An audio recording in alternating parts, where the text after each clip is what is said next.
Good afternoon, everyone. Can everyone hear me? Afternoon, Madam Chair. Yes. Good afternoon. So I just want to make a quick announcement before we get started. We are a little short of board members here physically, so we will not be following the agenda to the letter. But in the event that they show up, we will circle back to those items that we skipped. Okay? So it is now 5:20 p.m. on Wednesday, January 13th, 2021. Community Action Board meeting called to order. We will Remind everyone to keep their mask on. okay. We will skip. Well, we will do the introductions of those people that are physically here for the record, and we will make acknowledgement of those people that are attending virtually. So, Rosa Hill, Chairperson, Hillsborough County Community Action Board. Kimberly Mitchell, Commissioner Stacy White, Representative. Patrick Simmons, East Hillsborough Advisory Council. William Thomas, City of Plant City. Joey Henderson, representing the Honorable Ken Hagan. Regina Gambrell, representing the low-income sector. Sharon Gordon, Social Services. Maria Gillis, Social Services. Jennifer Anderson, East Hillsborough Advisory Council. Rhonda Gendelsberger, Feeding Tampa Bay. Marcia Sedano, representing League of United Latin American Citizens. Thank you. I need to make another announcement. It is required that we have our mask on at all times, even when speaking. So let's follow compliance. So we all have to have our mask on at all times.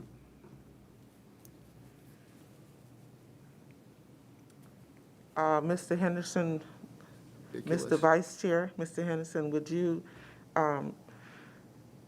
give us an invocation, please?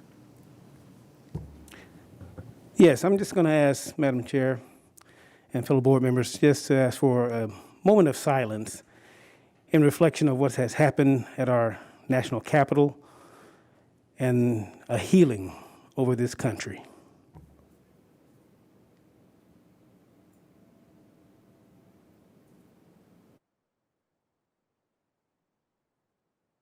With that, we thank the Almighty for allowing us to be here to address the concerns of those who are in greatest of need. Thank you. Thank you, Mr. Vice Chair. So can we stand for the Pledge of Allegiance, please? I pledge of allegiance to the flag of the United States of America and to the republic for which it stands, one nation, under God, indivisible, with liberty and justice for all.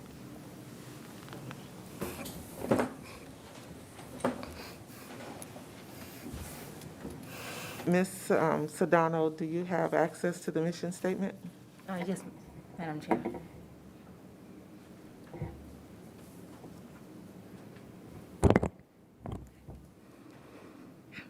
The Hillsborough County Community Action Board partners with community stakeholders to stabilize and empower vulnerable individuals and families to achieve self-sufficiency through advocacy and essential services. Thank you.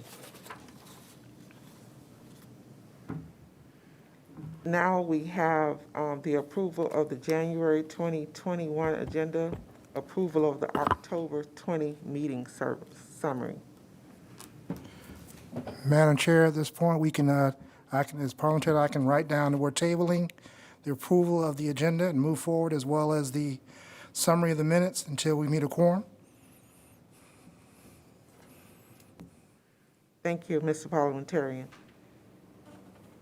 Social Services Managers updates. Mr. James Gerard. With South Shore and Plant City Community Resource Center. Not a lot to report, but our Career Source partner is currently operating at both centers for individuals needing unemployment assistance and job search. And this past month, we were able to hire 8 additional case managers, and we promoted one of our training unit members to acting supervisor. Thanks. Thank you. Mr. Gerard? I am the center manager for the University Community Resource Center as well. Not a lot going on. We do have the state still conducting COVID tests, and that's about it at this time. Thank you, sir. Ms. Gordon? Yes, our empowerment staff, they're continuing to deliver their family empowerment services and also the CSBG crisis services and education. The committees, several committees met this morning, the Budget and Finance Committee. I'm sorry, I'm gonna interrupt you, Ms. Gordon. We can hardly hear you. You can hardly hear me? Yes, ma'am. Goodness. Okay. Is this better? Yes, ma'am. Okay. Several committees met this morning, the Budget and Finance Committee, the Planning and Evaluation Committee, the Nominations and Membership Committee, and earlier we also met with the Public Information Committee earlier in the week. So there's been a lot of dialogue and a lot of business to take care of during this meeting. So that is all that I have to report. Thank you. Ms. Hamilton-Wright? My name is Shelley Hamilton-Ray. I work with the 2 teams that were previously Lee Davis and the University Community Resource Center. As the other manager stated, we are still teleworking. There is still testing going on at Lee Davis. They are currently doing the rapid testing at Lee Davis. Right now, Aging Services is they are also still teleworking, but they are working with their community partners and seniors to ensure that the seniors are still receiving their meals. Healthy Living and Health Services are continuing their virtual exercise classes from Lee Davis. I believe they will be starting that also at the South Shore location. And that is all I have, unless anyone else has any questions. Thank you so much. Ms. Madero? As Chin mentioned, we have hired several new staff. So the training department or the training team has onboarded the new staff, making sure everyone was ready to jump in and start with their case management or service delivery. And the training team is also currently creating our training plan for this year and seeing how we can do more of our virtual trainings, transitioning stuff from the in-classroom trainings to any new trainings being virtual. And then also just supporting the department as needed for compliance and system support. Thank you so much to all the center managers for your updates. So we're now down to standing committee reports. Executive Committee, Rosa here, Committee Chair. I am going to ask that we table updates from the Executive Committee for next meeting because we were not able to meet this month prior to this meeting, but we do have a meeting scheduled in the next week. Bylaws Committee, Mr. Vice Chair, Mr. Henderson. Thank you, Madam Chair. The Bylaws Committee will be meeting tomorrow at 4 o'clock for any board members who would like to attend. We will be covering the bylaws compliance. Above all, we're going to be discussing how we can get business done if we don't have a full quorum and able to pass what we need to pass in terms of helping our residents. That completes my report at this time, Madam Chair. Thank you, sir. Budget and Finance, Mr. Parliamentarian, Mr. Thomas. Thank you, Madam Chair. If you would allow me, Madam Chair, I'd like to circle back and ask for those board members that are attending virtually to introduce themselves for the record.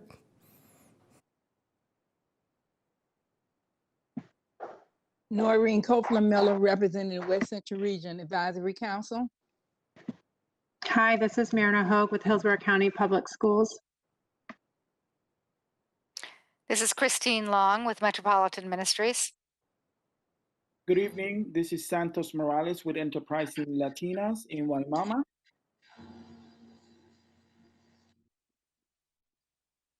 Hi, good evening. This is Ray Wong representing the public sector and Commissioner Harry Cohen.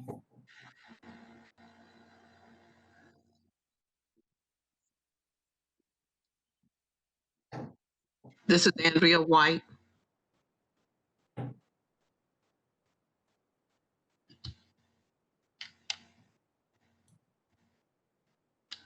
Mr. Chairman, Madam Chair,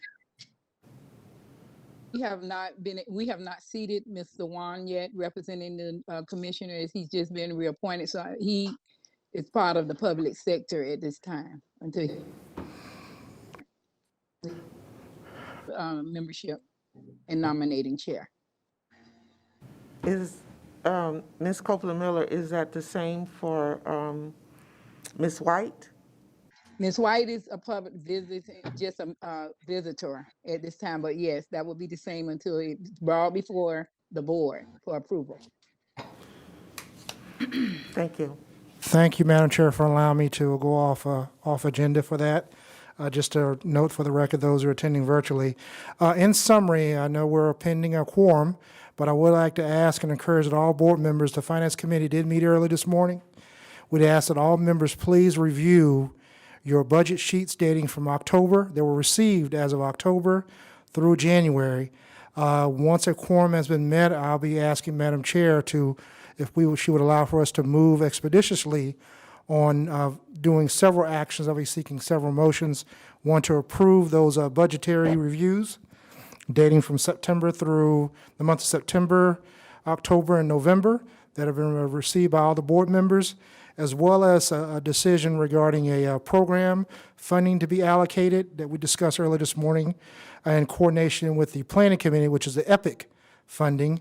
That will be an issue we want to put on the table for board to vote and ratify.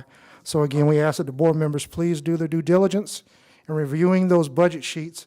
And thirdly, we'll be asking for decisions for the board to ratify on a budget workshop that we're hoping to have done and completed to allow staff to move and do the things we're asking them to do before the end of January. So again, we'll be proposing, asking for a motion on the floor once we meet a quorum to have a budget workshop. It's been suggested to have one virtually, and one hybrid in person to ratify the budget. So those are the three items, Madam Chair, that I'd put on the table for a vote once we meet a quorum, and that is all I have to report. Thank you. Thank you, sir.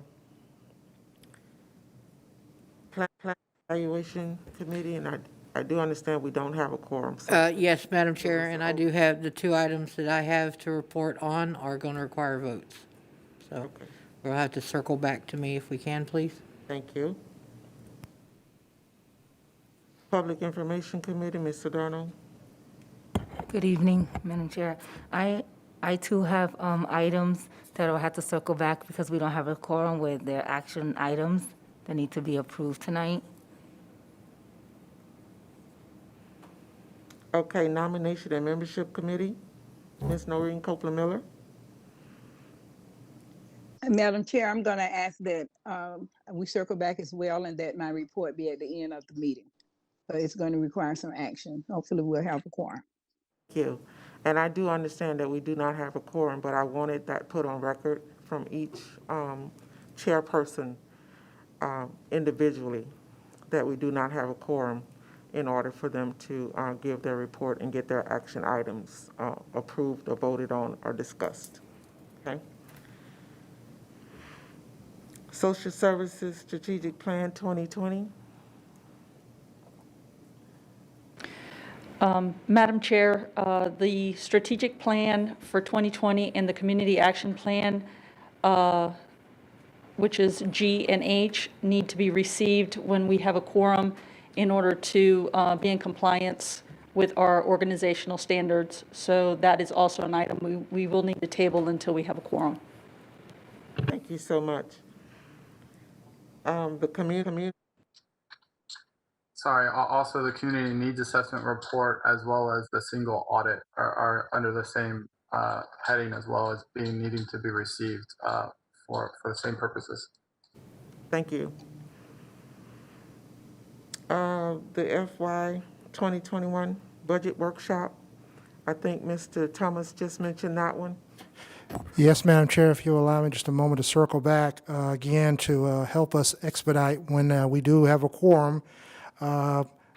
The expectation is that staff does need of the board to have a budget workshop. And again, the ask, once we have a quorum, will be to ask staff to send out a doodle survey requesting dates to meet virtually prior to the end of January, where we will receive all the information required, have some discussions regarding the budget and some expectation outcomes.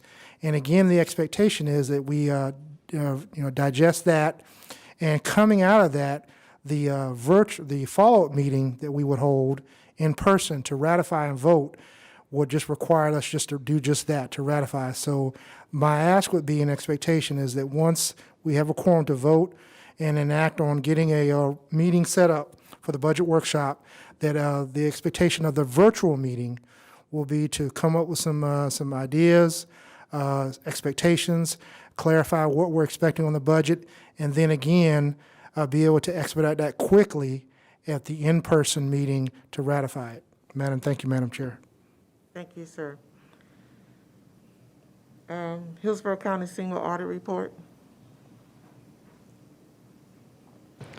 Madam Chair, all of those items are for vote or for receipt, so we will need to wait until we have a quorum.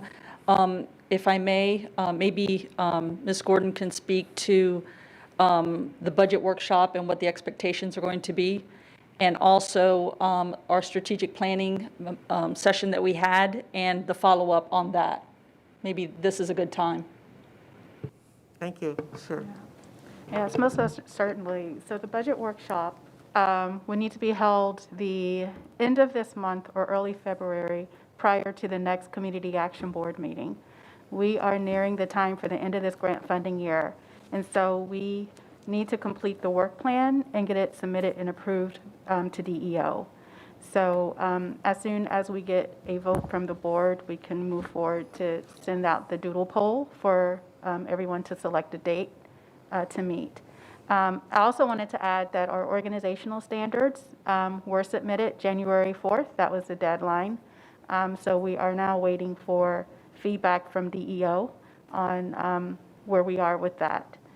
And we received a preliminary report from Collaborative Labs. It was really impressive what they submitted. And currently staff, we're reviewing the material, making sure that there's no errors or misrepresentations, and then we will send it out. But of course, we'll have to look at that document, formalize it for us to actually use and execute. So that was what I have to report for those items.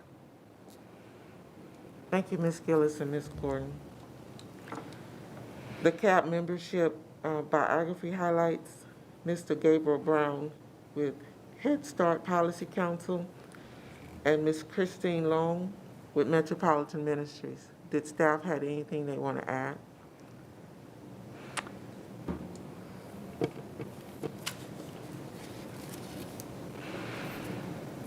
Okay, moving right along. So, Ms. Gillis, are there any additional updates? First of all, I'd like to apologize for Ms. Ziegler's being absent today. She did send me a message today that she is really excited about the new coming year and the participation in last week's Collaborative Labs session, and she apologized for being absent today. The one thing that I did want to mention is that after we talked to Collaborative Labs, they gave us the option that we could, in 6 months, revisit with them as a team. Of course, there is a cost, but I think that we can absorb it with what we've put aside for training. And but we would need a vote from this board once we do have a quorum, if that's something that we want to look at. They would meet with us in 6 months. We would go over our progress, what we've done with the report that they provided, and then move forward with a new plan. So again, that's something that we could vote on later on.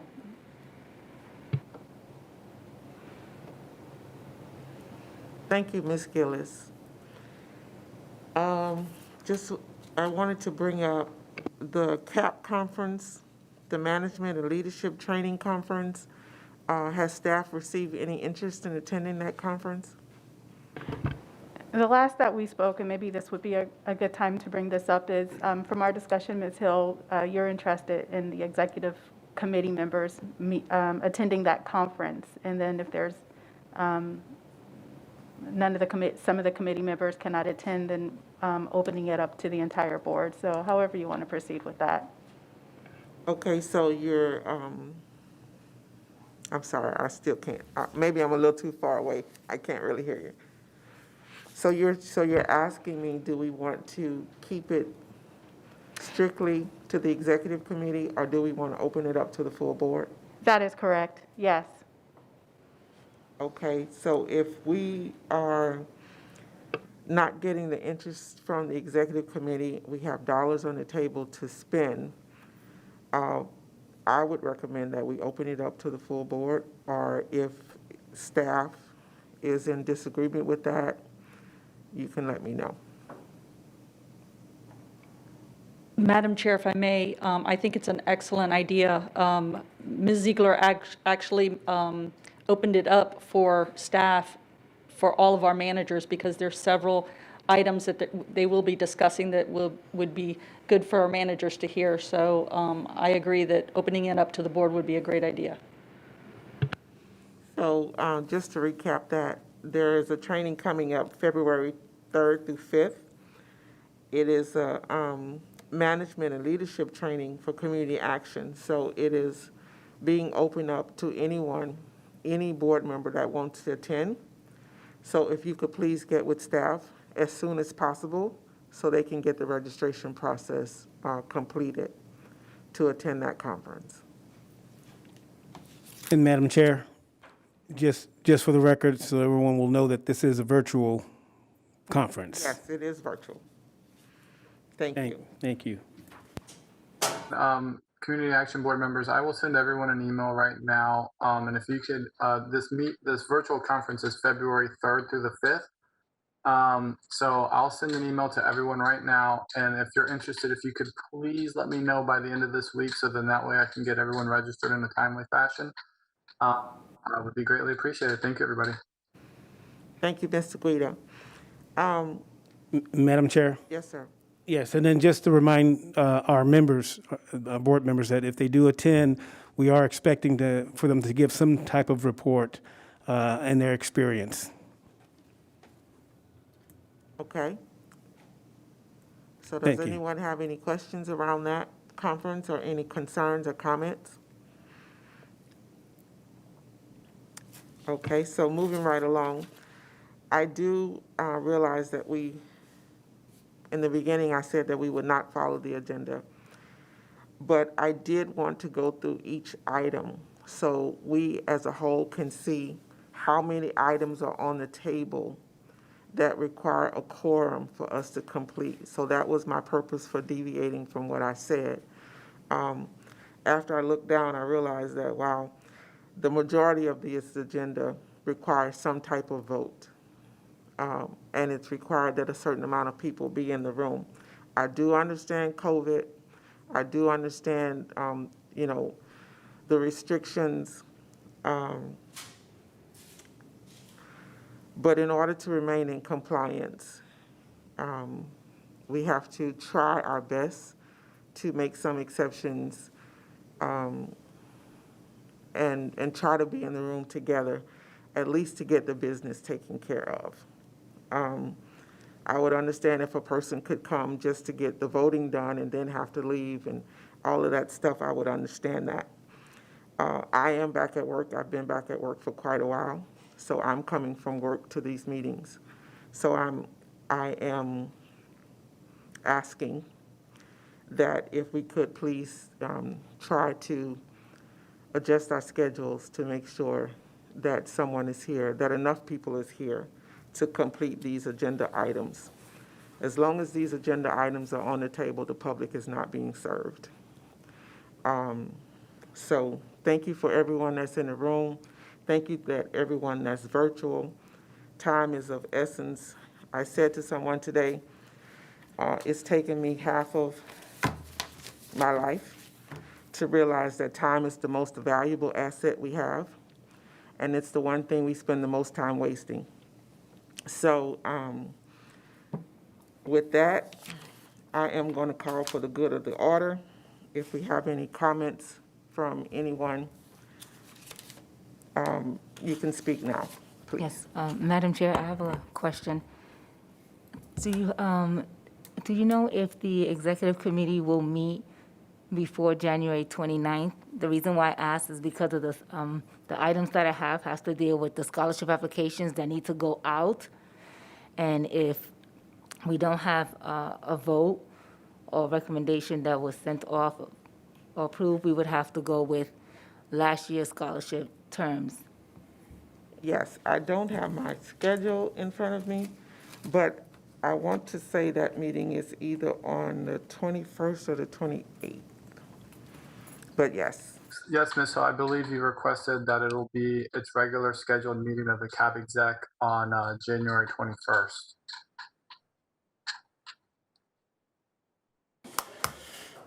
Okay, so January 21st will be the next executive CAB meeting. Madam Chair, if I may have the privilege of announcing, I believe we have a quorum. Yes. Yes, if we could introduce ourselves, please.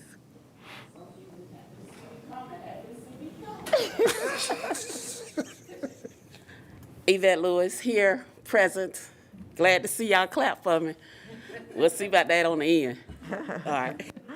Thank you, Ms. Lewis, for your attendance. And with that, as Mr. Parliamentarian stated, we do have a quorum, and we can circle back to the items that we had to table for lack of a quorum.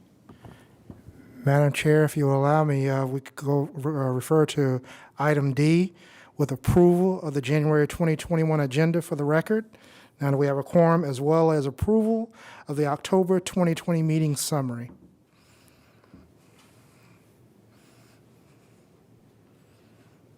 I make a motion to move forward with approving the agenda. A second. The motion has been made for the approval of the agenda. All in favor? Aye. Aye. Have a question. Aye.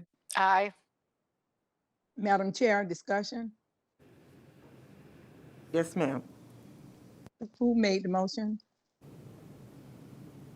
Santos made the motion. Oh, okay. All right.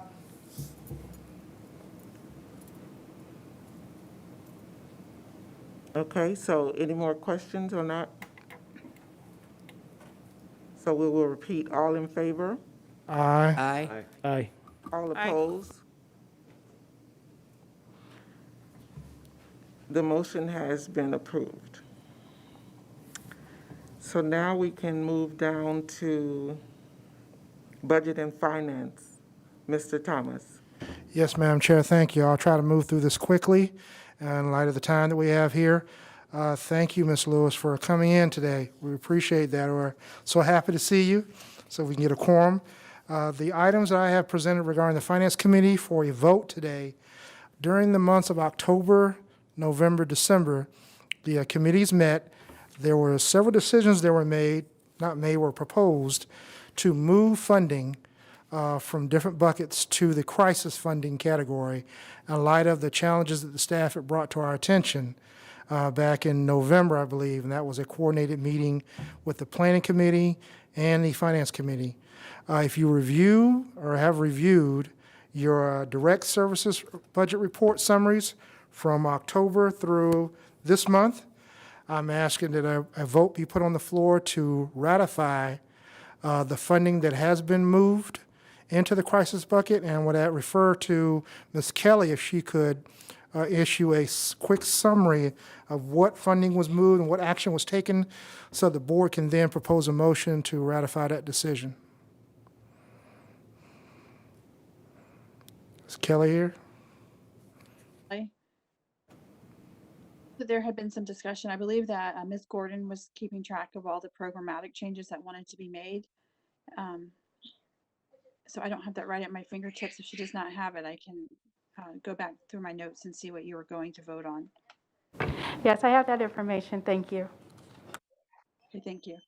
That's fine. So for the Parks and Recreation program, we met with them several months ago, and we projected that $28,250 could be moved to crisis. Due to COVID and the temporary suspension of operations, the programming, they were not able to spend the full amount that was allocated to them. The scholarship program to move $2,500 to crisis. The youth development program, this aligns with the item for Ms. Anderson to move that entire amount of $44,000 to crisis. So that would increase the crisis budget, since there is a great need. So we don't foresee any issues in spending the additional funds that's moved to that. The other staff recommendation that Ms. Gillis brought up during the Budget and Finance Committee is to offer us flexibility to move the funds from the other direct client assistance line items to crisis as needed, so that we can ensure that the greatest demand for services are met. I don't know if Ms. Gillis, did you want to add to that, or did I pretty much cover? I think you've covered it, and I think Mr. Thomas actually has a well-written motion of how he's going to handle this one. Thank you, Ms. Gills. Actually, I had a brain amnesia on my way down here, but I'll do my best to rehash that out. So again, the ask, and again, I'll be seeking a motion on the floor from the board. The ask, obviously, is to approve the changes to the direct cares budget. And when I say changes, I'm noting the movement of funding out of various budget line items that were noted: educational assistance, I believe, parks and recreation, scholarships, and youth development, to address the need in the crisis funding category. Now, I wanted to avoid doing direct actual amounts to the dollar cent, because I wanted to add some flexibility to staff to not be exactly on the dime. So again, prior to that motion, I'm asking the board members to think about any concerns you may have, but at the end of the day, the ask is to vote, or motion to vote, and moving funding categories around to address crisis funding, and not stick to an exact number. And I'm sure staff will be more than happy to provide us updates on movements of those buckets of money into various categories. But the summary that we've had in committee meetings is that we needed to address the need in the crisis category, and the approval of moving funds from other areas was allowed due to us not being able to spend that money thus far. So if I've confused you, let me know, but I'm seeking a motion on the floor regarding movement of funds from the direct services categories into the crisis. Madam Chair, I will make that motion as stated by Mr. Williams. Thomas? I second. So motion has been moved and second that we vote to move funding from direct client services categories to address the need for crisis. All in favor? Aye. Aye. Aye. All opposed? Thank you, Madam Chair. I'll move down again to the second item, which is actually a hybrid, to the EPIC funding category. And again, I'd ask during the point of discussion, after there's a motion, that Ms. Jennifer Anderson can chime in on that. But there is a proposal that was on the table presented regarding presenting funds to the EPIC program. I believe the amount, and staff correct me, was approximately 40,000? It was 31,000. 41,000? Thank you. And due to, this was an agreement with the school district. As of now, and we have a deadline of March, as of now, the school district, of course, is going through some challenges of their own. We have not heard any absolute decision from the school district regarding that. Their attorneys are still reviewing the documentation or proposal.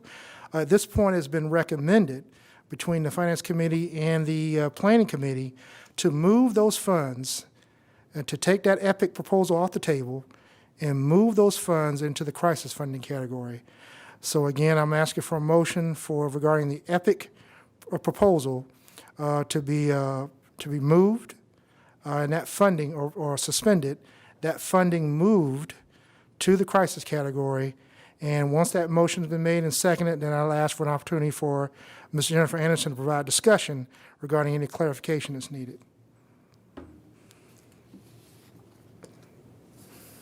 Madam Chair, it's Joey Henderson again. I,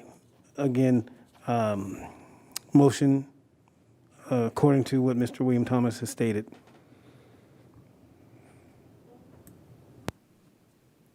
Santos, I second it. Thank you. The motion has been moved and second that the $31,000, the EPIC proposal be suspended and the amount of $31,000 be reallocated and moved into crisis funding. Madam Chair, just to be specific with the dollar amount, is $31,250. Correction. So the amount, the EPIC proposal will be suspended, the amount of $31,000, say that again? $31,250. Okay, $31,250 be moved into crisis funding. Madam Chair, Yes, ma'am. while we're on the subject, Yes, ma'am. I would also ask that a letter be sent to EPIC rescinding the proposal and letting them know that it's no longer available to them. Okay. So we will add to that a letter be sent to EPIC, letting them know or notifying them that these funds will no longer be available. All in favor? Aye. Aye. Aye. All opposed? Thank you, Madam Chair. My final note, if I can move along here, is we have a budget workshop that needs to be held prior to, if possible, if all possible, before the end of February, before the end of January. Again, the ask is that staff obviously needs direction and a vote from the board as far as setting up the budget for 2021. The expectation or ask again is that we meet virtually before the end of January, and that will require a action by staff to send out a doodle poll. So we'd ask for board members to think on this in this area right now, and when the poll comes out, to do whatever we can to hold a virtual meeting before the end of January. That meeting, we would discuss in length regarding the budget workshop, budget expectations, and again, the expectation is that after that virtual meeting, we make an effort to meet in person closely, thereafter, if not ideally before the end of January, short time in the beginning of February, in person to ratify and vote on the budget. So again, I'm looking for a motion regarding approval for staff to send out notification, asking board members to meet virtually, discuss in length on the budget workshop, and then a in-person meeting be scheduled where we have a quorum to vote and ratify on that subject matter.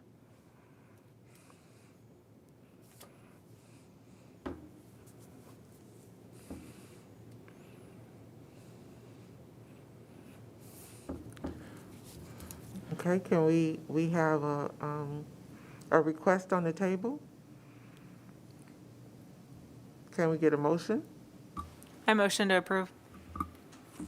Second, Marcia Sedano.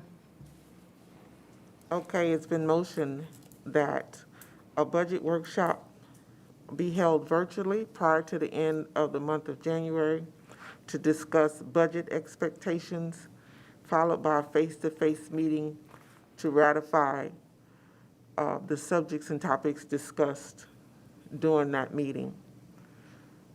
All in favor? Aye. Aye. All opposed? So And that, noted. and that concludes my items. Thank you, Madam Chair and Board.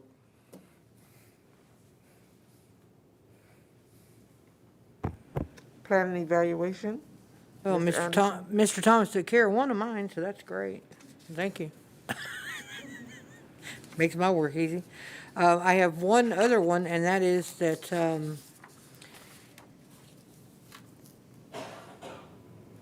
excuse me, I'm sorry. Okay, we have a,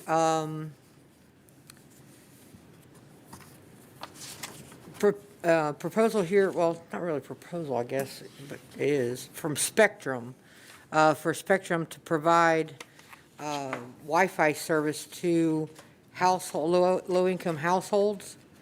I don't know if, was it just, this didn't go out in the packet, did it? I think this, did it go in the packet? But anyways, to provide low-income households with Wi-Fi service. I know that it went to the planning evaluation, and I think the budget, but maybe it didn't go out in the packet. No, it's not in the regular Packet, mail out. okay. Anyway, so I'll read it, I'll kind of read it out to you.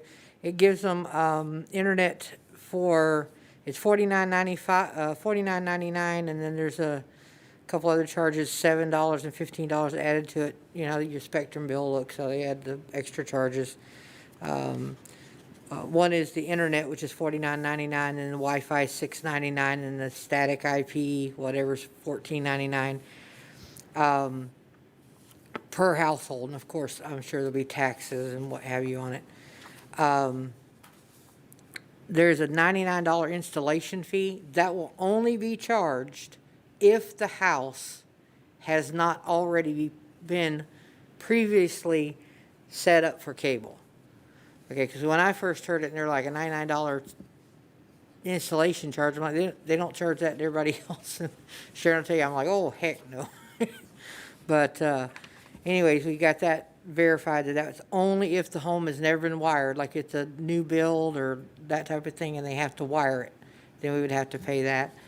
But this is, what we're wanting to do is go forward negotiating with Spectrum and on this to be able to use some of our CARES Act money in, I believe it's the education assistance.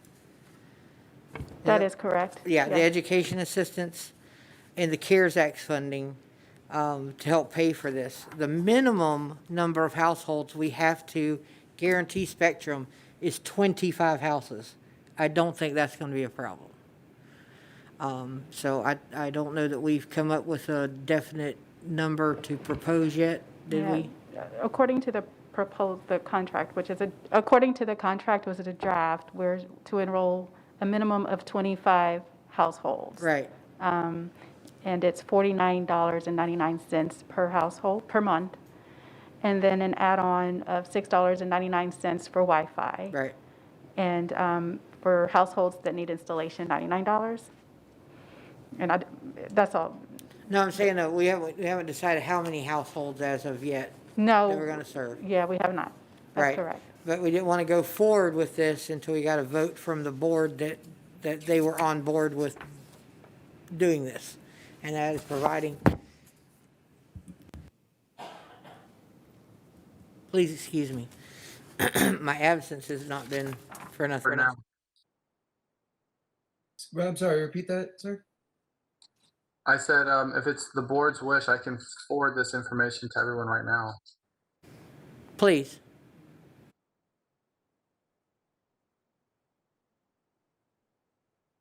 Wi-Fi for households that may have children going to school, parents that may be able to get jobs at home, that right now they're not able to work and they are not able to get a job like a working from home.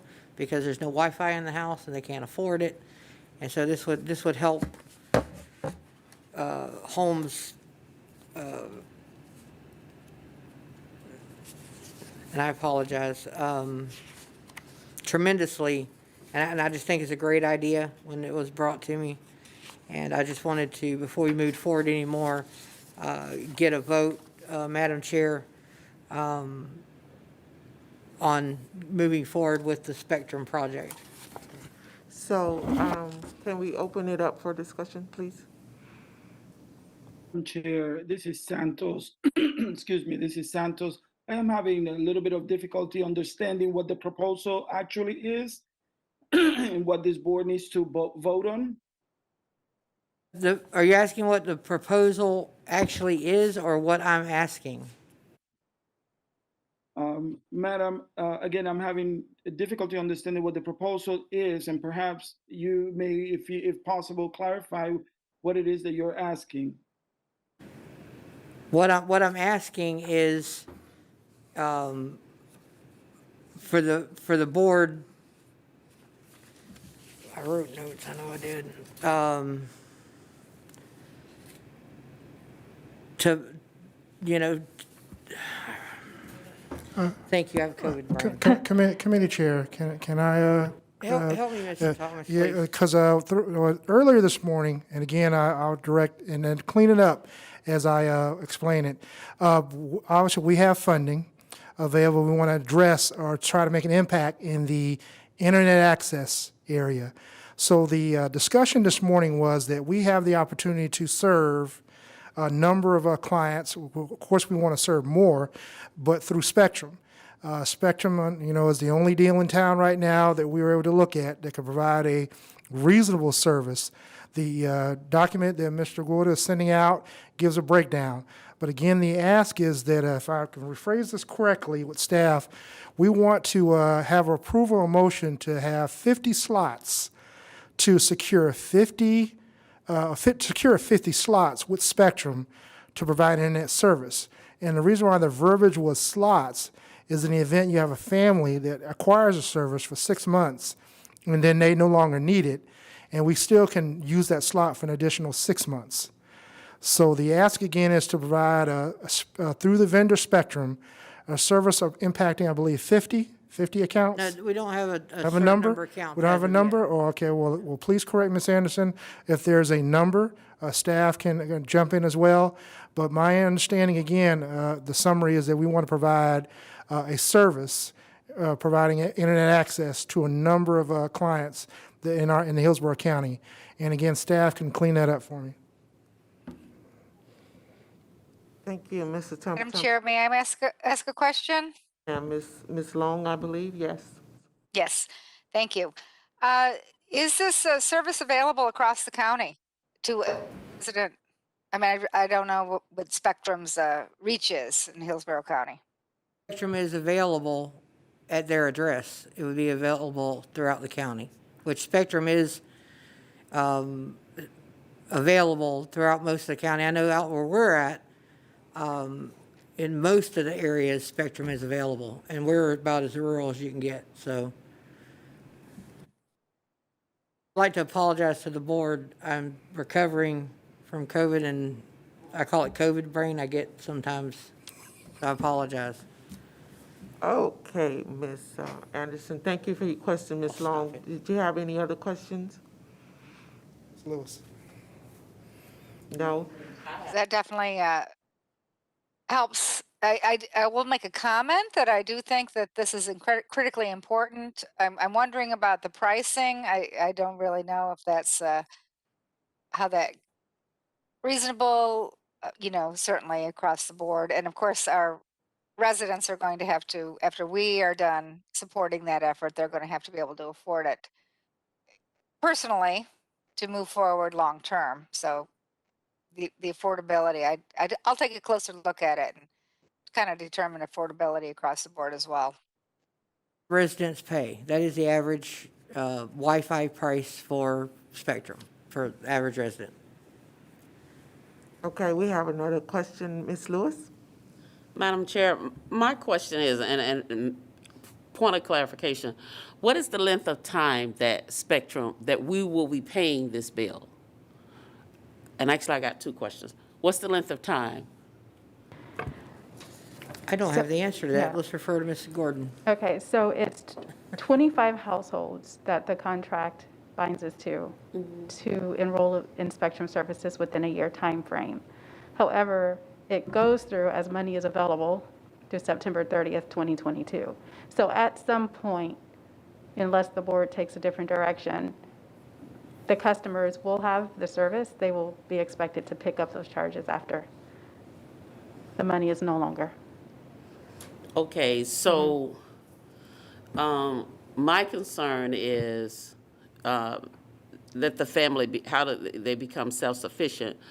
You know, once we drop this service, how will this benefit the family? And will the family know when it's getting ready to drop? Because the problem that we had with the school district, when they gave out all of these free services, we had to keep reiterating to the community, yeah, you got Spectrum for the first 3 months, but if you, but excuse me, if you don't call there and tell them to cut it off the 4th month, then you got this bill. So I just need, if we are going to do that, it be clear understanding. And also, like I said, if we were asking them to become self-sufficient, then something, then, you know, us paying this bill for them, that's quite a bit. I think it should be limitations on it. I mean, not until the money runs out, because if you just pay for 5 families for the first 3 months and then pay for another family because they got to get there on their own somehow or another. We're not teaching them, we're not giving them a piece of fish. We need to teach them how to fish. Amen. Okay? May I, we had talked today, during the meeting today, about actually having like a contract with them that would also explain to them that if they don't return the equipment, there's a $100, is it $99 fee that would be charged? Yes, this is $100 fee. So how important it is for them to return the equipment, that kind of thing. Is that type of what you're talking about could be explained as well? Who's going to oversee that? If they don't return the equipment, who's going to go to their house? Well, no. Nobody. Yeah, what would happen is Spectrum. We get billed for it. We would get billed for it? So or the we would have to client? So there's no accountability. If they decide I don't, so what? A lien goes against their name, or we withhold their first child's name or something. So who holds them accountable if they decide they don't want it and they keep the equipment? There's no one to hold them accountable for it. We just simply, there would be a certain amount we would have to So we put. just going on pretty much a wink and a promise that a good faith that they're going to return this. And Okay. Ms. Lewis, I just wanted to add that this is coming from the CSBG CARES funds. So this is to address a COVID need due to school closures, distant learning, parents needing to work from home. So having that extra service, so there won't be any barriers to employment and education. So that was the whole purpose of the program, just for consideration as you debate the viability of this potential contract. Madam Chair? Yes, thank you. I understand the intent of the program, and it's very honorable and admirable, but I am inclined to agree with Ms. Lewis that there are some pieces that are missing. And a moment ago, it was mentioned that there were 50 slots, and then you meant, then it was mentioned that it was 25 households. So I'm not sure if I'm doing the math right in terms of what are the slots mean versus the households, and someone can explain that. But I do agree with Ms. Lewis in that in terms of the accountability. If we are going to do something like this, we need to take the extra step to remind the families the month before, hey, your service is going to get cut off next month unless you decide to call them and let them know. I mean, we all get hooked up into that, at least I have a number of times, in terms of trying to service out and then realizing, oh, what are they charging me for? I just wanted to try it out. But I had to call them to say, no, I don't want to continue this service. So we have to do due diligence on that part. And then the other part is, what is the repercussion? If you don't return the equipment, nothing happens probably, but we definitely don't want the county or the social services to be charged for this thing that should have been canceled, the service that should have been canceled. So back to my original question with regards to the 50 versus the 25, if that could be explained. If I can address that, Madam Chair, the 25 originally, maybe the numbers got messed up there. The 25 was the minimum we have to give Spectrum, a 25 minimum guarantee. The 50 slots Mr. Thomas mentioned, I never mentioned. I said we hadn't come up with an exact number as of yet. And my suggestion, this money would come from the CARES Act, and it would come from the education assistance. So let's say it is 50 slots. Let's just use that as a round number, okay? We got 50 boxes out there. The boxes are $100 a piece. My suggestion, so we don't look to the county to pay for it, would be to take them, let's assume none of them take them back.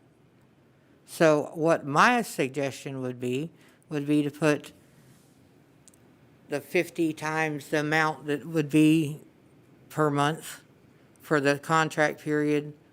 You said September 2022? That is correct. Okay, and then take that number of households and put that money aside as if none of them were going to turn it in, and have that money, sitting there in the event that was to happen. Then the county would not be on the hook. And therefore, kind of like a buffer, so to speak, so the county's not on the hook for the boxes. Again, I would think we would do some kind of contract with them that they would sign, explaining to them, this we paid for until you have us cut it off, or you terminate the contract, or September 2022. After this date, you will be responsible for the service, or you would need to turn the box back in. So, Madam Chair? may I ask a question first? I too don't really understand the proposal, but I'm going to ask if HUD, Housing and Urban Development, has an initiative called Connect Home. It's been around for a couple of years now. And what Connect Home does, it assists agencies with helping with internet access and training devices. So have we entertained maybe Wi-Fi cards through a provider where we could provide families with Wi-Fi cards? I can say that under the initiative that the Housing Authority was funded for, Connect Home, which is a resource, it's not a funding source, it only provides resources. They were able to connect with T-Mobile, where T-Mobile provided the small tablet devices free of charge as long as we paid for the Wi-Fi card with the internet access. The Wi-Fi card allows you to connect 4 devices to one card, okay? And with the funding, paid for the service for the Wi-Fi card for families for 2 years. I would ask that if that is something we're trying to do, that maybe someone can look into that and see if we can get a better deal where we can service more people, and then residents aren't on the hook for equipment because it belongs to them. It is theirs, okay? And once their 2 years is up, they can reactivate their Wi-Fi card or don't use it anymore. That's a suggestion. Yeah. Yes, Green yes. Copeland Miller, and I know this is, I guess, a hybrid meeting. For the people that are virtual, and I guess it's a question for the parliamentarian, and we did have a great training. For the people that are virtual, we have input, and do we have a vote on this? Yes, Mr. Copeland-Miller, you're correct. My understanding, parliamentarian-wise, is that as long as we have an in-person quorum, just as we noted earlier, there was a virtual member, I believe, that proposed a motion. My understanding is that as long as we have an in-person quorum to ratify the vote, anyone can provide discussion or make a motion virtually or in person. I think the important part was to ensure that we had a quorum in person to ratify whatever motion is proposed, whether it be by someone attending virtually or in person. Okay, thank you. That was my question, because I do have, and as we say talk about this issue, we have to keep in mind, we're talking about low income people. So the pool that we're gonna pull from it, that's gonna be the family empowerment people, or the proposal is fine, but it's expensive for low income people. And I think right now people are, again, in a crisis. So I like what Madam Chair was saying, and I think we need more time to really look at this proposal from Spectrum, because I was looking at where they're doing something with computer mentors, and Spectrum has a grant that they pair up and match with a reasonable cost, because you're dealing with low income people. So let's not lose the fact that CSBG dollars is to empower low income people. And with us getting this proposal now, looking at it, it just seemed to be, the more I hear about it, talk about it, it's expensive. And I think that we may be setting the clients up for failure. Ms. Lewis. Thank you, Ms. Noreen Copeland-Miller. Thank you, Madam Chair. Another question I have. So you say this is to benefit the children that's in school. Are the children in school, or are they doing e-learning? It could be both. No, do we know that? That's my question. Because I know quite a few kids have gone back to school.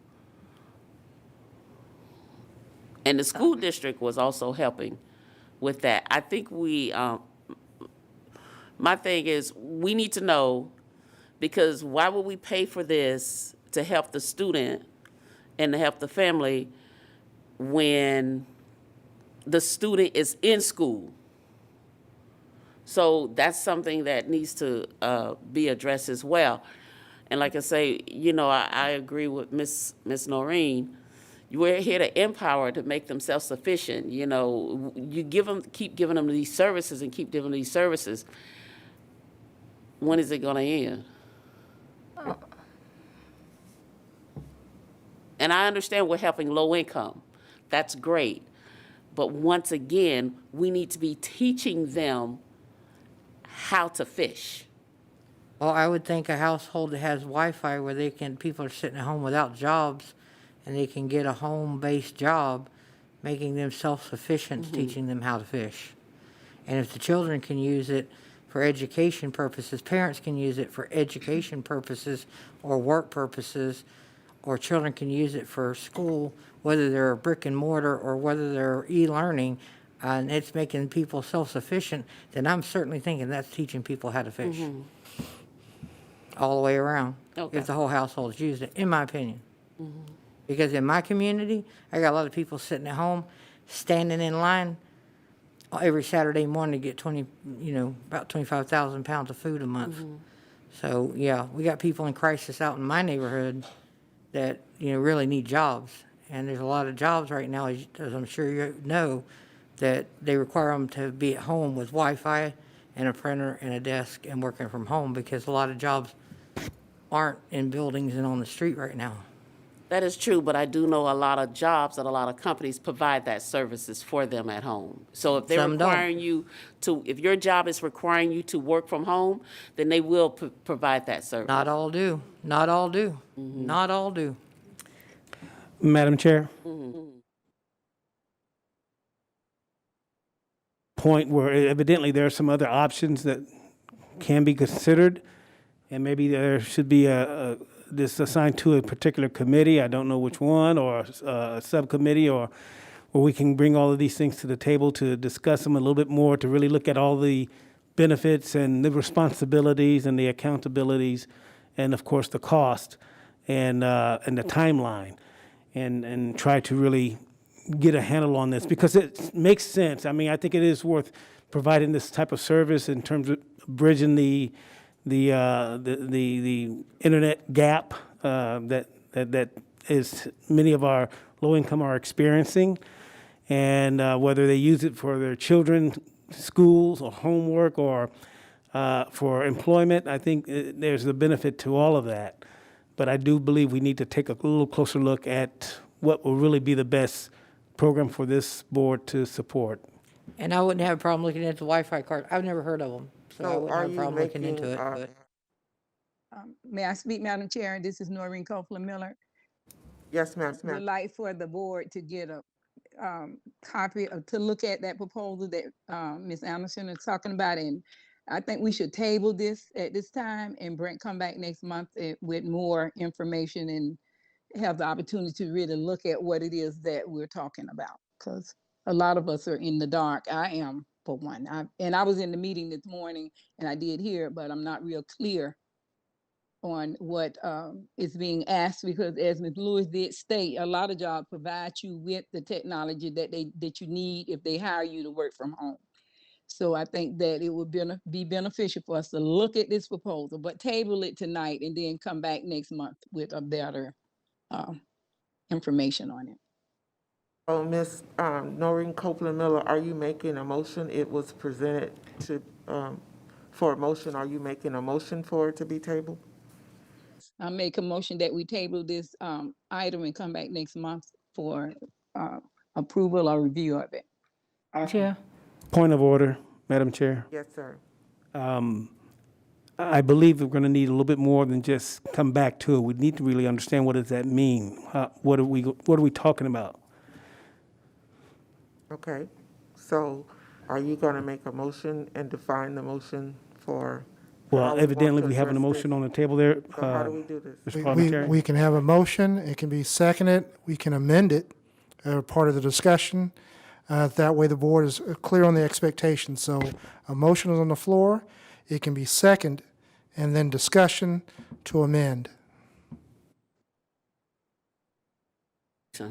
Okay, so it's been motion and second that we table the discussion of internet services provided to residents. It's been motion and second. All in favor? Madam Chair, point of order, sorry. Madam Chair. Again, Madam Chair, I'm sorry, just a point of order here. Wanted to make sure in the discussion part before we do the vote, Madam Chair, that we're clear on the expectation. I think having that on the record would be good, so that when we circle back, staff can refer to the minutes and note what the expectation is. So motion on the floor, second. And again, as Mr. Henderson had noted, Vice Chair, if you don't mind just kind of highlighting the expectation on your point of discussion, if you would, please. Madam Chair, if I may, again, we need to have a subcommittee look at all of the options that have been mentioned here tonight, and maybe there are some that can be brought to the table. We need to talk about not only the purpose, but the accountability of it, and the responsibility, and the terms in terms of how long is the service we're going to provide, and of course the cost. Okay. Madam Chair, I have a question. Yes. Is this, for clarification, is this CSBG dollars or CARES dollars? CARES. Okay, I know there was mentioned CSBG. So are there eligibility requirements the same as the CSBG as there is for the CARES? In terms of income?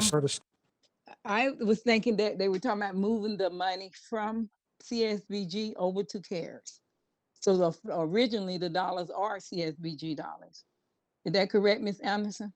No, ma'am. The direct line item monies that we're moving is moved to the crisis line in the direct line item budget. The CARES Act is a separate budget, and this was being taken out of the education system assistance. I apologize. Line of the direct assistance for the CARES funding. Am I correct, Ms. Gillis? Madam Chair, if I may, just to clarify a bit, in October or probably before that, when we were discussing the line items for the CARES Act, this board voted to provide internet services for our community. So that is why staff pursued options, and this was the option that our IIO department was working on. Again, we will go with whatever the board, whatever the pleasure is. If you want us to continue to pursue or to get more information, we can. If there's other options out there, we can do that also. But this was to be in line with what this board asked for. This board asked for internet access for families that were impacted by COVID. So we were just moving on that fact.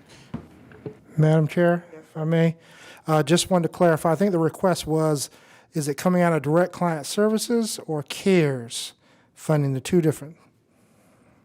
It's Community Service Block Grant CARES. CARES, okay. So we have the two budget summaries. One is direct client services, one is CARES, Ms. Sedano. Did that answer? Yes, it does. Okay, so if I may just kind of hone this in, because I know we're on time. Excuse me, Madam Chair, for just jumping in on this.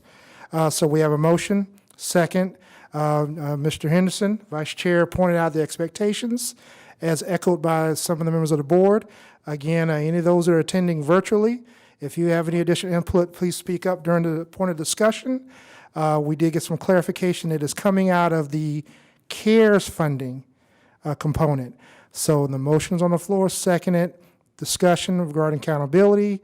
We've identified what bucket of money that category that's coming out of. And Madam Chair, I direct it back to you for a vote or whatever you choose. Well, actually, I have a question. Mr. Henderson recommended that there's that we put together a subcommittee. That needs to be discussed how it would be addressed and what that committee would look like. Staff, do you have any suggestions? Unfortunately, that statement is so open-ended, I'm not real sure what the direction would be for staff. So are you looking at every internet option? Is that something that staff will need to go back and look into that and get contracts? It may be more involved than just having a committee to come up with some ideas. Madam Chair? Yes, sir.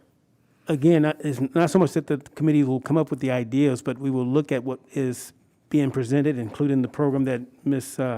Anderson has presented, and then also taking into consideration what you had mentioned, Madam Chair, in terms of these Wi-Fi cards and any other programs that any of the board members may be aware of. And maybe, I don't know if we should have the staff look at that specifically to have the subcommittee of the board members and staff review those programs and make a decision, or to bring back to the board next month as as was asked or suggested? Madam Chair? But Mr. Parliamentarian, prior to you, Ms. Anderson. Yes, if I can offer this, Madam Chair, to those that are a point of discussion, I think the planning committee would be appropriate. If I'm understanding this correctly, board discussion has agreed that what we need to do is address accountability and look at additional options. Right now, the spectrum proposal was the option that was presented. Madam Chair presented an alternative that we're asking to be explored. So my understanding is when the planning committee looks at this and staff, the result is going to be two options. One is spectrum, and obviously the other one is the potential for internet cards, and exploring that as an alternative. And then the follow would be, of course, the planning committee would come back with some measures of accountability. Therefore, the board can dive a little more deeper and actually make a vote on providing internet services. Again, my understanding is we want to provide that service. The issue, again, is accountability and making sure we get the most bang for our buck. So that is my understanding of the point of discussion. And again, the motion is still on the floor, first and second. Okay, if no further discussion, it's been motion and second that we table this item for further review for internet services as written in our CARES Act budget. All in favor? Aye. Aye. Aye. All opposed? Thank you.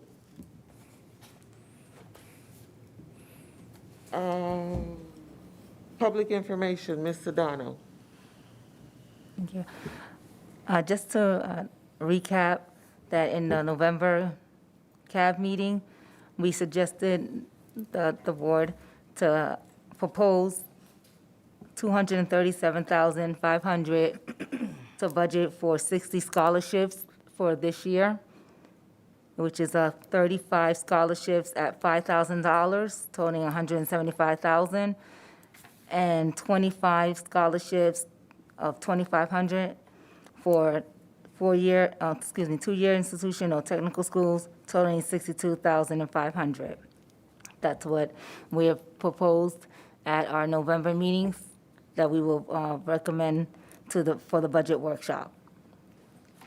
Now, for this year's scholarship applications, it's set to go out January 29th.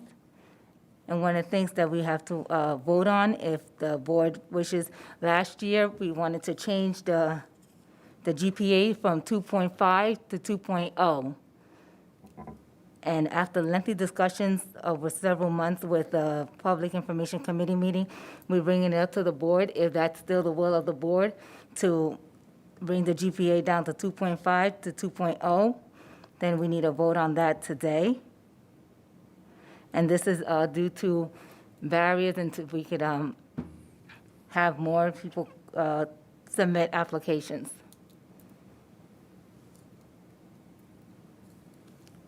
That's the first thing on the as a motion. And if we feel that we should keep it as a 2.5 GPA, then we will keep it as it is already stated on the application, which I think everyone has a copy of both the new student application as well as the returning application. Chair, may I ask a question? Yes. Yes, ma'am. Yes. Will the students at 2.0 be able to get into programs? Will they qualify for programs? The majority of the schools do have a minimum of 2.0. If that's what you're asking, you're talking about the institution? Yeah, that's what I'm asking. Will the institutions accept the students with the 2.0 GPA? I do believe that most schools do accept the minimum of 2.0. I'm unaware of anyone or any school that does not accept anything below 2.5. Maria? The other item is that the student would have to show that they were accepted to a university or so if they're accepted, then it would be a moot point. Madam Chair. I'm sorry, I don't, I'm trying to stay in my lane, but I think Ms. Long was still speaking. Oh, Sorry. go right ahead. Oh, that's fine. That answered my question. Obviously, we want students who are accepted into programs. If that's a prerequisite, then that I don't think the 2.0 or 2.5 should be a deterrent. Thank you. Mr. Vice Chair. Yes, Madam Chair. If we aren't certain that won't be a deterrent, if students can get into universities and colleges with a 2.0, and we're basing this off of what we might think as opposed to what we know, we could be setting ourselves up, holding on to a bunch of dollars if we have a lot of applications of students who are applying with 2.0 averages, and they can't, as Ms. Gillis mentioned, if they aren't being accepted and what have you, we might be setting ourselves up. Discussion? This is Osea Wynn. I just did a quick Google search, and it appears that there are some schools that accept for 2.0, but the majority of the ones during my quick search require 2.5 minimum GPA.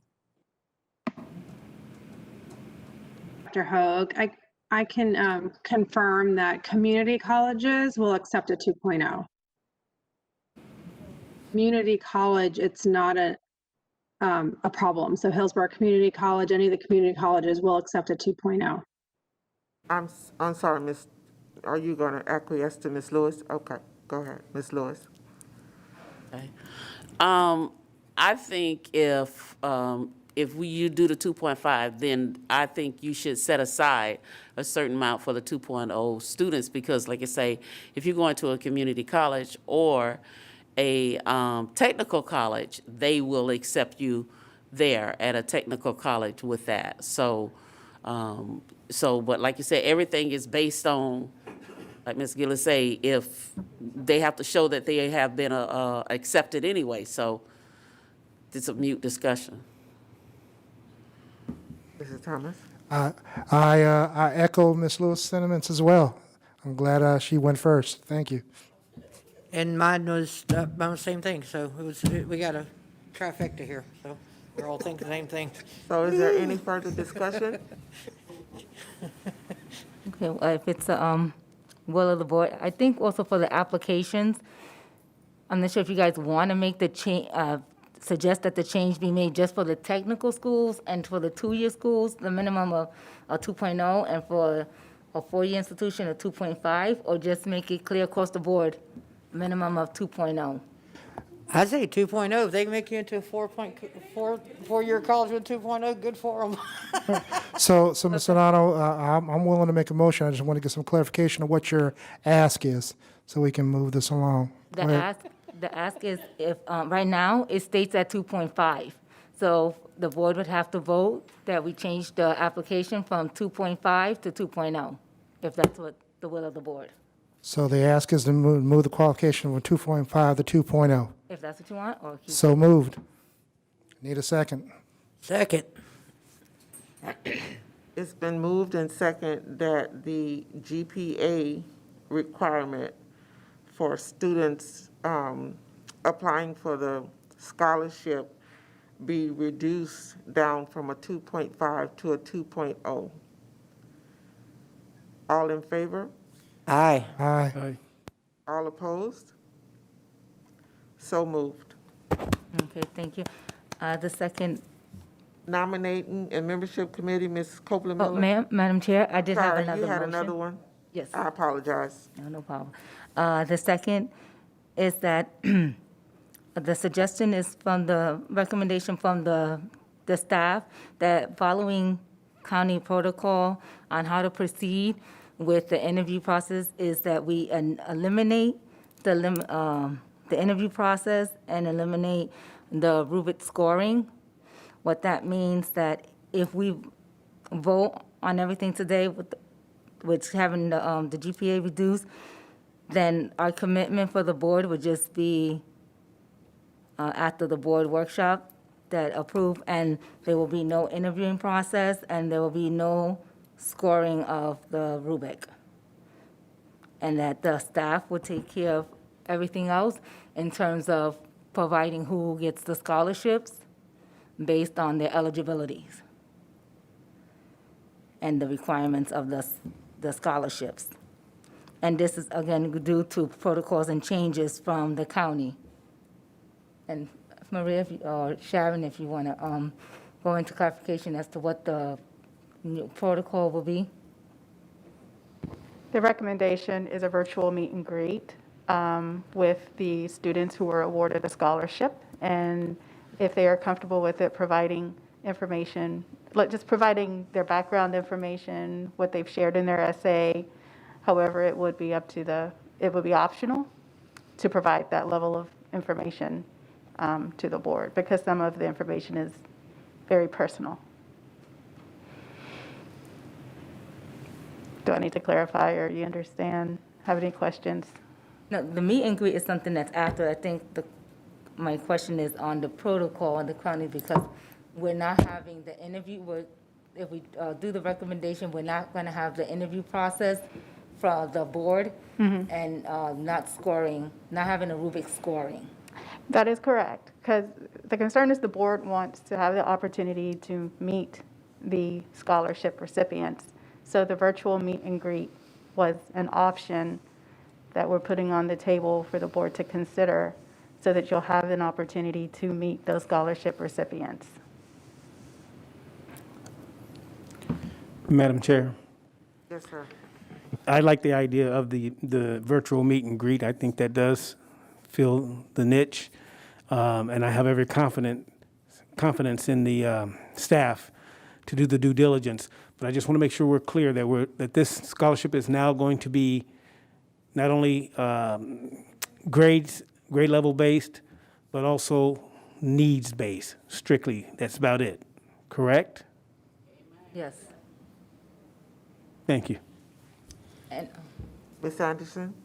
My question is this, I know in the last few years, we haven't had enough applicants, and so therefore it was like winner, chicken dinner, you know, everybody got one.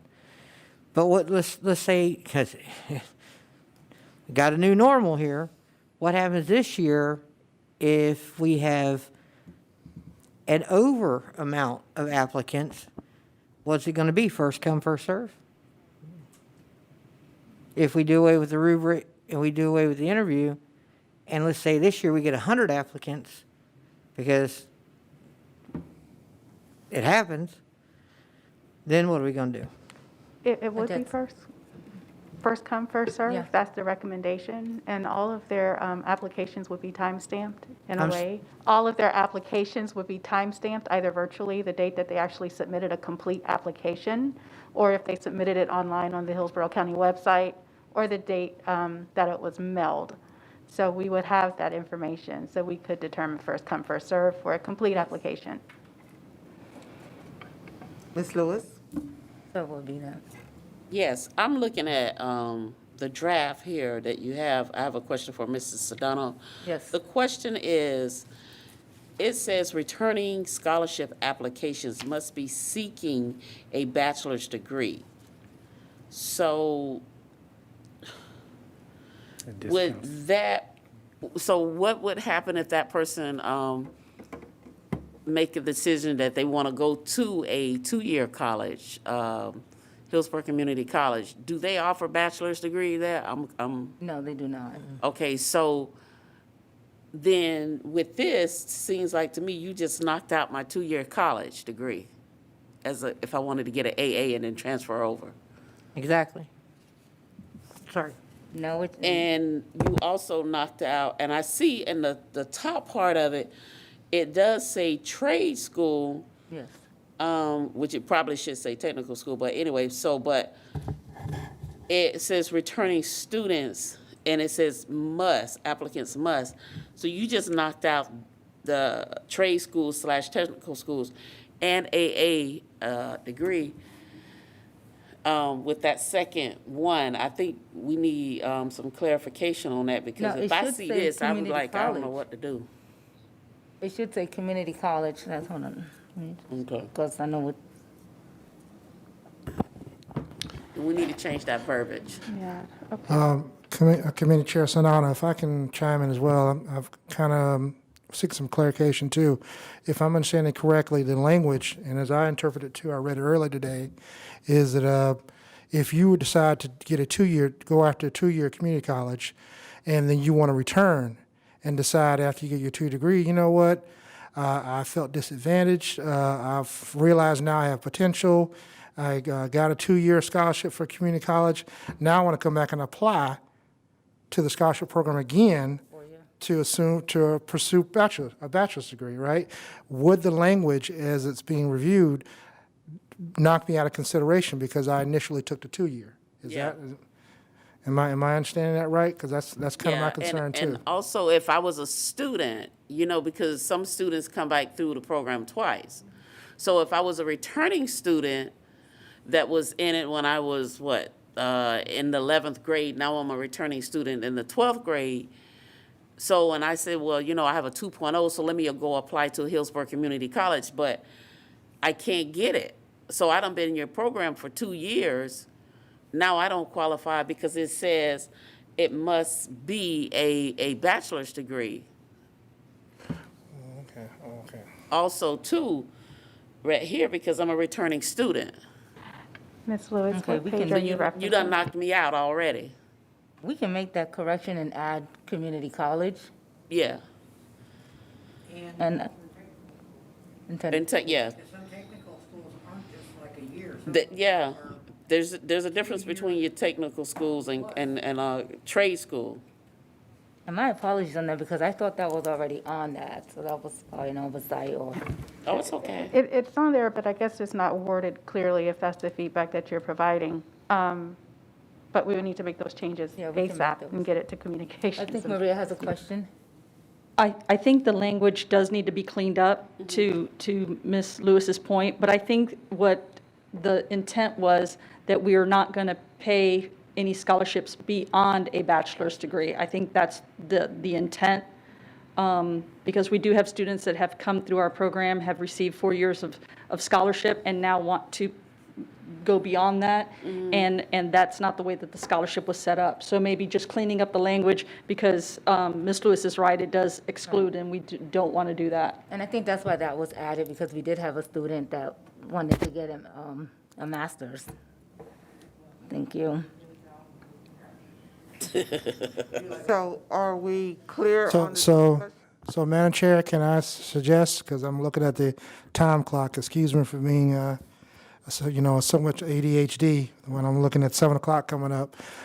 Would it be inappropriate to note the changes that are suggested and ask for it during the budget workshop where we meet in person? If that's appropriate, Madam Chair, to add that as an item to vote on, because I believe Ms. Sedano needs an action ratified For the sooner action- rather than later. Yes, sooner. The action is just for the, to eliminate that the board is okay with not having the interview process and not having the rubric scoring.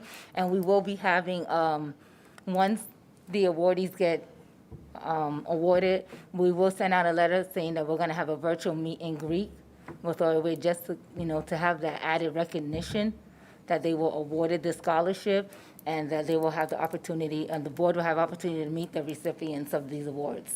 Gotcha. So your request is to, for the board to vote on the changes to the interview and scoring process. I believe Vice Chair Henderson pointed out that, as well as the eligibility and process. And there was a mention of confidence regarding the virtual meeting in replacement for meeting students in person. Yes, Right? correct.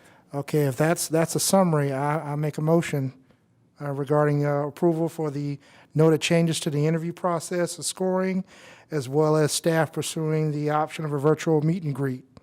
And that's my motion. And Second. if we have a second, then we can have a point of discussion. Go ahead. One point of discussion, please. So, in the past, correct me if I'm wrong, the returning students did not have to go back through the rubric, did not have to go back through the interview process, correct? Correct. That was For the past 2 years, it was intended for new applicants, but Okay, before the past 2 years and the fact that we didn't have a lot of applicants, in the past, when we had substantial applicants, did the returning applicants have to go back through the rubric and the interview again? yes. No, just the rubric, not the interview. Just the rubric? Yes, the returning will have to go back to the rubric scoring. And for the new applicants, it will have the interview plus the rubric.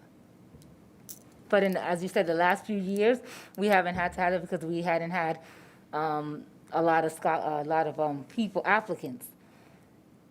And then that's what brought up the discussion. Perhaps it was the fact that we had the 2.5 GPA versus the 2.0, and a lot of people did not want to fill out the application. Well, I can kind of, because with me, I can kind of see the interview process, because especially with the state of the world like it is. But the rubric, I don't really agree with doing away with that, because that person that's returning, they may have had a big issue and they might not qualify now, and they're going to apply for something they don't now qualify for. So that's something to think about. We might be giving a scholarship to somebody that doesn't qualify, doesn't qualify for it anymore because they didn't do as good last year in college as they did as a senior in high school. You see what I'm saying? So now we're doing it first come, first serve. We might be giving a scholarship to someone that if we did the rubric, they would not qualify for it, taking it away from somebody that was maybe just behind the cutoff line and did qualify for it, if that makes sense. I'm trying to. This is Noreen. Ms. Anderson is saying that maybe we should have a rubric. And not the interview. Make and sure not that the that interview? every person qualifies and not the interview. And what she's saying, when she's saying qualify, I believe that she's saying that maybe that person may not be equipped to actually deserve the scholarship versus somebody that may have submitted their application later that's more But the, deserving. just for clarification, because I'm trying to understand and I have trouble hearing you right now. Are you saying that the rubric is based on various essay questions, and it's not based on, what are you basing on them not being able to qualify? I'm trying to understand your question. If I may be able to clear this up. Maybe nobody can hear me. I don't know. Can you, Madam Chair, request to speak? Madam Chair, Madam Copeland Miller, if you could just hold one moment, you can speak right after Ms. Gillis. Thank you. Staff will still do due diligence to make sure that the customer is eligible. So we will determine that they're income eligible. We'll make sure that they have the right qualifications. We'll make sure that they have good standing in the school if they're returning. We'll do all of that stuff. The rubric was really just scoring the actual essay, which that portion is what we're eliminating. Right. Those 5 questions and whether their involvement with the community, that is what the board does. That's what the rubric is. All the other stuff is handled by the staff, those eligibility. And those questions are on the application, just to make sure that the applicant is answering all the questions. And previously, we were grading them whether their community involvement, they were working, their leadership skills, their achievements. I'm Okay, not we sure if have I'm a- answering your question. I do apologize. Okay, I didn't hear all we have a motion, and it's been seconded, and I believe Ms. Copeland Miller, Madam Chair, wanted to render a virtual comment. Yeah. Madam Chair? Ms. Copeland Miller, you have the floor. Okay, I from my recollection, when the returning students, one of the first things that we really looked at was the transcript, the academic transcript, to see how they were doing academically in the institution that they were in, is one of the viable things for qualification for returning students. That is correct. Comments? We have a motion on the floor. I think there was a comment or a question. Any more comments? I have a comment. My only concern with the first come, first serve, or maybe clarification is with the first come, first serve, I understand the stamp on the application, but is it also going to include the person that sends everything in on time? I'm just a little bit concerned about that because of the pandemic. A lot of people are not going to be able to get a lot of their documents. And then that'll make me even fall back onto what Ms. Anderson was saying in regards to this person, may deserve the scholarship, but now they're, number 50 because it took them so long to turn in the documents. It would be first come, first serve on completed applications, so a completed packet. And just to add, we do have time standards, like for instance, just the basic eligibility requirement. We have to screen participants just on the basics of residency, income status, and all the required documents we have to collect as a requirement of the grant. And we do have a time frame for customers to respond to that, and it's a reasonable time frame. Now, in regards to the acceptance letters, we know that they cannot provide that right away. However, if they've provided everything, like the essay, there should be no reason why there's a delay in submitting an essay, since that is part of the scholarship application. So, yeah, we do work with them within reason. However, they are, the students, they're moving into another direction, a new journey.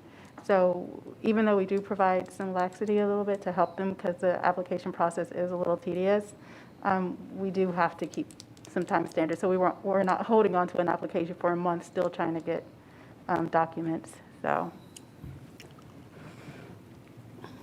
Ms. Lewis? My light on. Okay, so for point of clarification, and I'm speaking from the community, on the bottom of the scholarship application, when you send it out there, if you can put a note on the bottom that says something like this: scholarships are limited and it's based, and a limited amount, and it's based on the first come, first serve basis, or something like that, to let them know, because I'm one of those people who are sending it in. If it's due at 5 o'clock, you finna get my paperwork really at 4:50, okay? And I'm running down here to get it to you, okay? And I'm running out of breath. So I think we need to put that on there, because I would hate for someone to be left out that to deserve it, to go to someone or whatever. So, but I would say just let the community know. Let's be full transparency and say, hey, the scholarships are limited, and you know, so when the money runs out or something, so you know, get with communications and get the right verbiage on it, on that application. But it really needs to state that, because I'm gonna be last. I can tell you Okay, that. I'm getting the okay from Maria that can be done, so you guys will see that on the, it will be added. When will the flyers be out?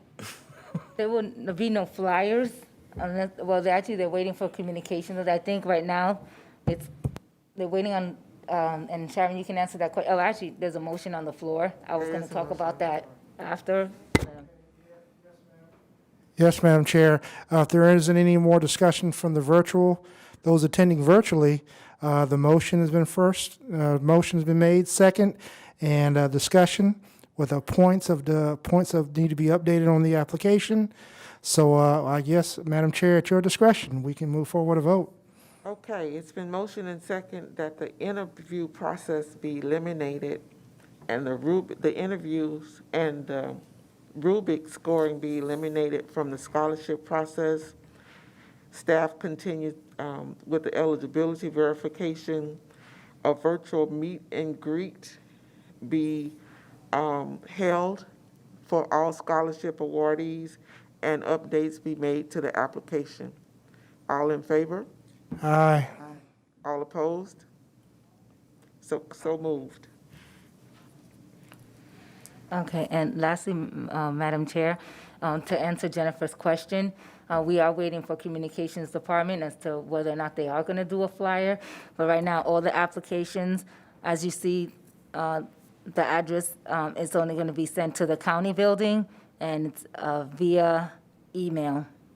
No fax, no drop-off. And once we get, unless we have that answer from Communications as to, besides the website and social media platforms, is there any other media, Sharon, that we know of yet?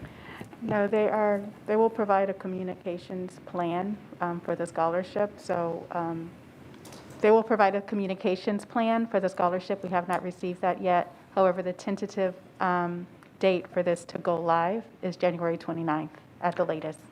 We as staff will request that Communications provide a version that can be printed and given out. We will ask for Communications to give us that. Okay, so moving right along on the agenda, nominating and membership committee, Ms. Noreen Copeland-Miller.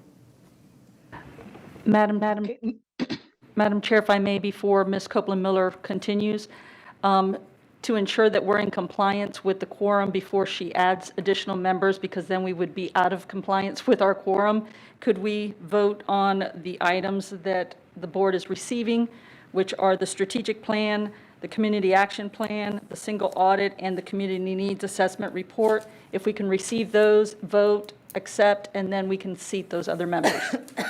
Okay. Madam Chair. Items that Ms. Gillis just mentioned. I second that motion, Madam Chair. Motion by Ms. Noreen Copeland-Miller. Okay, so it's been motioned and second that we receive item G, Social Service Strategic Plan 2020, item H, FY 2021 Community Action Plan, I, the Community Needs Assessment Report. And are we also including the FY 2021 budget workshop? No, no, just K, which is the Hillsborough County Single Audit Okay, Report. so K, which is Hillsborough County Single Audit Report. So it's been motion and second. All in favor? Aye. All opposed? So before we go back to, do we need to address the budget workshop before seating the new member? No. No, Madam Chair, I believe that was covered under the planning and finance portion. Okay. So now Ms. Noreen Copeland Miller, nominating and membership committee.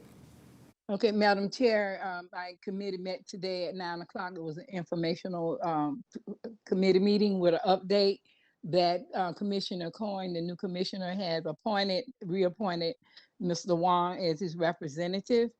And that the new Commissioner Myers has appointed Harold Jackson as her new representative. And from the Lee Davis Advisory Council, we want to bring forward Ms. Andrea White as our low-income representative because of lack of communication from Dr. Small. So at this time, I guess I need to probably just present the two commissioners' appointment at this time to be seated. So yeah, the board would seat the commissioner folks at this time.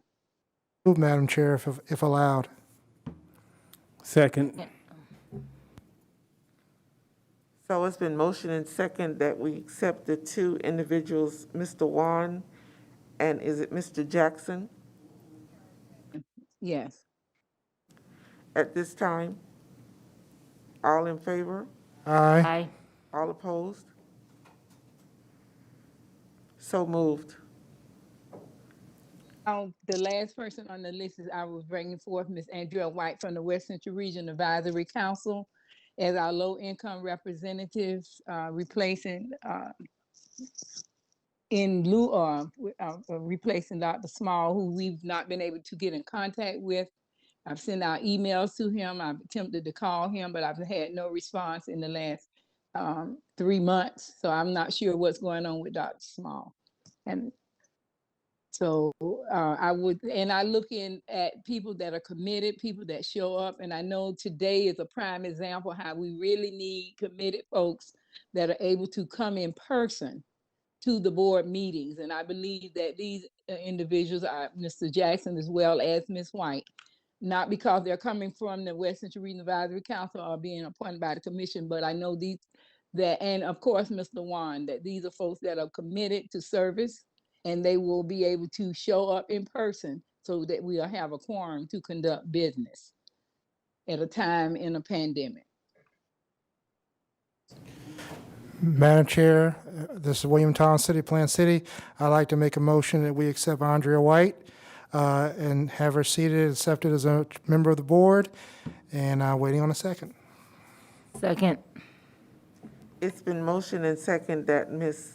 Andrea White be accepted representing low-income community to be seated on the board. All in favor? Aye. Aye. All opposed? So moved. I think there's only, I'm sorry? My committee report. With the membership and bylaws, the membership committee. Mr. Sales also has resigned from the board, so staff will be reaching out to the city of Temple Terrace again to see if they will send us a representative. And we will also send a letter to Dr. Smalls since he has missed the last 3 meetings as part of your bylaws. Thank you.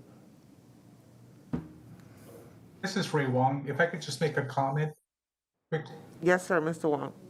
I just wanted to add, first of all, just thank you very much for allowing me to serve a second term. Just to add to what Ms. Copeland Miller, I believe it was Ms. Copeland Miller who was speaking, and if this could please not be taken the wrong way, I'm a little bit hesitant to use language related to serving in person because I think that, and I can tell you this is true for myself, a lot of people, through no fault of their own, are very hesitant because of what's going on to attend some gatherings in person. So I don't think that it should be seen as a reflection of their willingness to serve or not serve if they're able to attend in person or not, because I certainly don't have the information related to every member in considerations that I might not be aware of.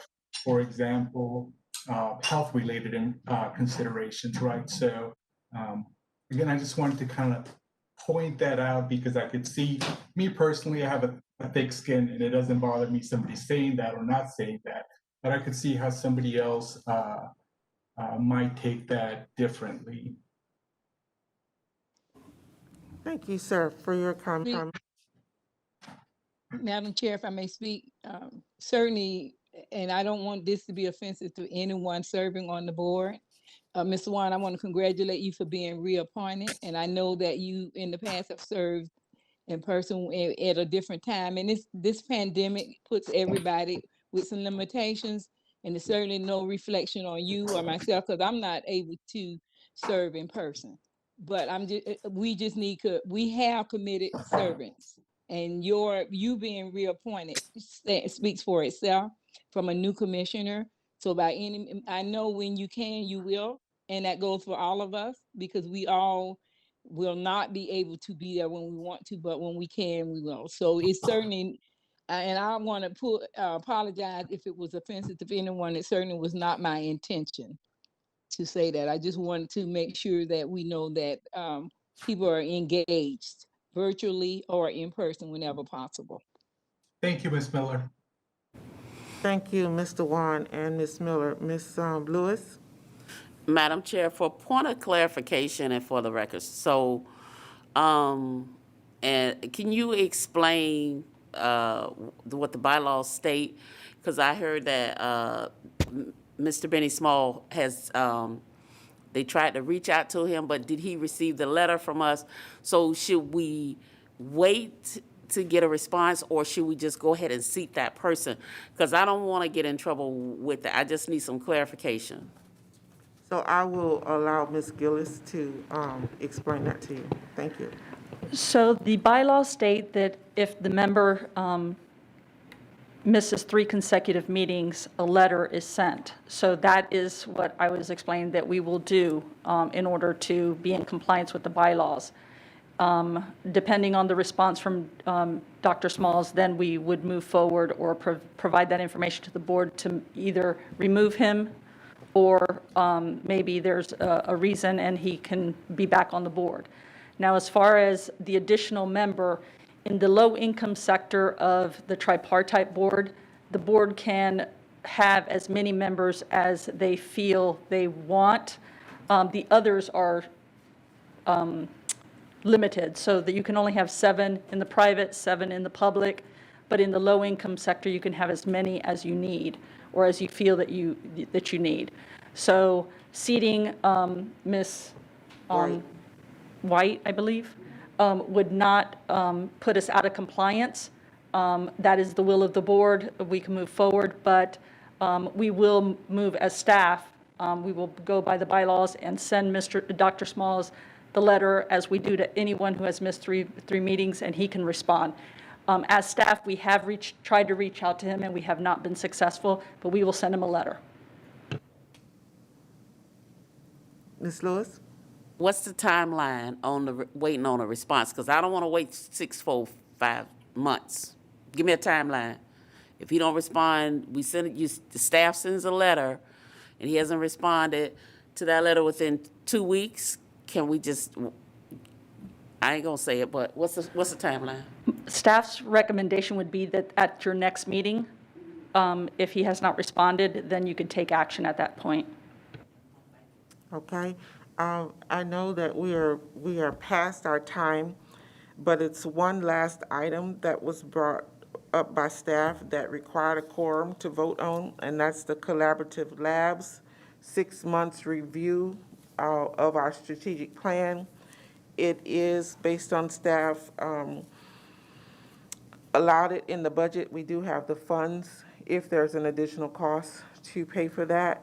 So it would require a vote for us to decide whether we want to do that. I mean, as well, we had a parliamentarian training. No, the Collaborative Labs. I'm sorry, Collaborative Labs. Correction, Collaborative Labs training, and I believe the ask now is that they did the training and offered to do a 6-month follow-up. And so now, of course, that comes with a cost.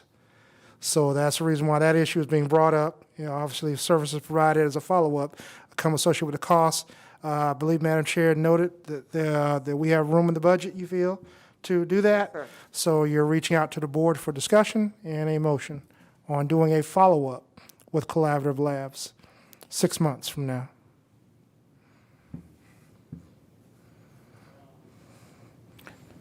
Madam Chair, Yes, could we sir. just hear briefly from the staff the value of meeting with this, with Collaborative Labs? We have not received a statement of work yet for the 6-month follow-up.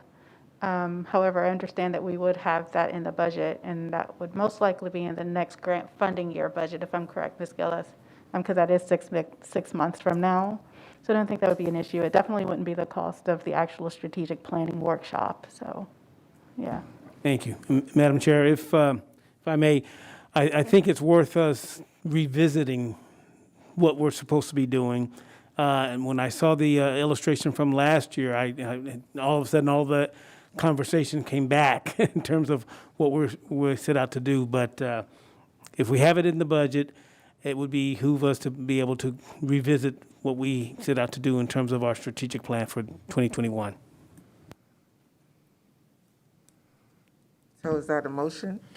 Madam Chair, if I may, before I do kind of concur with, I would like to have some sort of a substance, for lack of a better word, prior to us signing a deal to move forward with a 6-month follow-up staff. So I'm in concurrence with any proposed motion. I'll leave the floor, Madam Chair, to that. But I would like to, as far as the discussion before we do put a motion on the floor, that we get some sort of value or documentation on the initial training we had. Ms. Gillis, I see you. And all that staff is requesting is for us to entertain the idea with Collaborative Labs. Of course, a lot of stuff has to happen between now and then. We need to know the price. You know, just voting blindly is not what we're asking. What we're asking is for this board to allow us to discuss that with Collaborative Labs and move forward with getting more information, more data. Madam Chair, if I may make the motion that the staff moves forward with discussion with Collaborative Labs in, I guess, the 6-month Revisit. and funding and finding all the details to bring it back to our meeting next month. A second. Okay, it's been motion and second that staff will go into discussion with Collaborative Labs, which provided our strategic planning for the possibility of a 6-month review plan, and all information will be provided to the board and submitted at our next board meeting. All in favor? Aye. All opposed? So moved. So in essence of time, I believe we went through the good of the order, just as Ms. Lewis was coming into the meeting. So if there's no pertinent or dire comments from anyone, either virtual or in person, I want to again say thank you for everybody for participating. We look forward to meeting again next month, and the meeting is adjourned. Good night.